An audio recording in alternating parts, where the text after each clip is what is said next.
Top quality और consistent performance के लिए सिर्फ सिल्वर पंप नाम याद रखना। ರಾಜ್ಯಾದ್ಯಂತ ಇಂದು ಭಾರಿ ವರ್ಷಧಾರೆಯ ಮುನ್ಸೂಚನೆ ಸಿಕ್ಕಿದೆ. ಹಲವು ಜಿಲ್ಲೆಗಳಲ್ಲಿ ಶಾಲಾ ಕಾಲೇಜುಗಳಿಗೆ ರಜೆಯನ್ನು ನೀಡಲಾಗಿದೆ. ರಾಜ್ಯದಲ್ಲಿ ವರುಣ ತನ್ನ ಆರ್ಭಟವನ್ನ ಮುಂದುವರೆಸಿದ್ದು ಹಲವು ಜಿಲ್ಲೆಗಳಲ್ಲಿ ಶಾಲಾ ಕಾಲೇಜಿಗೆ ಮುನ್ನೆಚ್ಚರಿಕಾ ಕ್ರಮವಾಗಿ ರಜೆ ನೀಡಿದ್ದಾರೆ. ಕೊಡಗಿನಲ್ಲಿ ಅಂಗನವಾಡಿ ಶಾಲಾ ಕಾಲೇಜುಗಳಿಗೆ ರಜೆಯನ್ನ ನೀಡಲಾಗಿದೆ. ಇತ್ತ ಉಡುಪಿಯಲ್ಲಿಯೂ ಕೂಡ ಅಂಗನವಾಡಿ ಮತ್ತು ಪ್ರೌಢಶಾಲೆಗಳಿಗೆ ರಜೆಯನ್ನ ಘೋಷಿಸಲಾಗಿದೆ.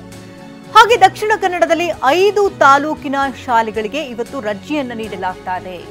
ಪ್ರಮುಖವಾಗಿ ಮಂಗಳೂರು, ಬಂಟ್ವಾಳ, ಮೂಡುಬಿದಿರೆ, ಮುಲ್ಕಿ, ಉಳ್ಳಾಲ ಈ 5 ತಾಲೂಕುಗಳಲ್ಲಿ ಶಾಲೆಗಳಿಗೆ ರಜೆಯನ್ನ ಘೋಷಿಸಿದ್ದಾರೆ ಡಿಸಿ.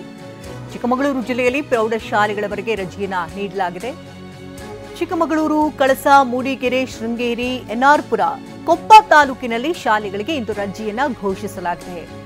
ರಾಜ್ಯದಲ್ಲಿ ವರುಣ ತನ್ನ ಆರ್ಭಟವನ್ನ ಮುಂದುವರೆಸಿದ್ದಾನೆ. ಮಂಗಳೂರಿನ ಪರಿಸ್ಥಿತಿ ಯಾವ ರೀತಿ ಇದೆ ಅಂತ ನೋಡ್ತಾ ಇದ್ದೀರಿ. ಪಂಪ್ವೆಲ್ ರಸ್ತೆ ಕಂಪ್ಲೀಟ್ ಆಗಿ ನೀರಿನಿಂದ ಆವೃತ್ತಿಯಾಗಿದೆ. ಬಸ್ ಕೂಡ ಅಲ್ಲಿ ನೀರಿಗೆ ಆಹುತಿಯಾಗಿರುವಂತಹ ದೃಶ್ಯಗಳನ್ನ ನೋಡ್ತಾ ಇದ್ದೀರಿ. ಚಿಕ್ಕಮಗಳೂರಿನ ದೃಶ್ಯ ಕೂಡ ಅದೇ ರೀತಿ ಇದೆ.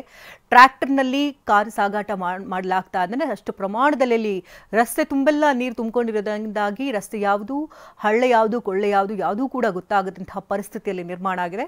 ಇತ್ತ ಕಾರವಾರದಲ್ಲೂ ಕೂಡ ಕಂಪ್ಲೀಟ್ ಆಗಿ BMTC ಬಸ್ ಸ್ಟಾಪ್ ಕಂಪ್ಲೀಟ್ ಆಗಿ ನೀರಿನಿಂದ ಜಲಾವೃತ ಆಗಿದೆ, ಜಲ ದಿಗ್ಬಂಧನಕ್ಕೆ ಒಳಗಾಗಿದೆ. ಹಾಗಾಗಿ ಮುನ್ನೆಚ್ಚರಿಕಾ ಕ್ರಮವಾಗಿ ಶಾಲೆಗಳಿಗೆ ಹೋಗುವಂತಹ ಮಕ್ಕಳುಗಳಿಗೆ ತೊಂದರೆಗಳಾಗಬಾರ್ದು, ಅಹಿತಕರ ಘಟನೆಗಳು ನಡೀಬಾರ್ದು ಅನ್ನೋ ನಿಟ್ಟಿನಲ್ಲಿ ಆಯಾ ಜಿಲ್ಲೆಗಳಲ್ಲಿ ಒಂದಷ್ಟು ಮುನ್ನೆಚ್ಚರಿಕಾ ಕ್ರಮಗಳನ್ನು ತೆಗೆದುಕೊಂಡು ಅಂಗನವಾಡಿ ಮಕ್ಕಳಿಗೆ ಹಾಗೆ ಪ್ರೌಢಶಾಲೆ ಮಕ್ಕಳಿಗೆ ಕೆಲವೊಂದು ಕಡೆ ಕಾಲೇಜುಗಳಿಗೂ ಕೂಡ ರಜೆಯನ್ನು ನೀಡಲಾಗಿದೆ.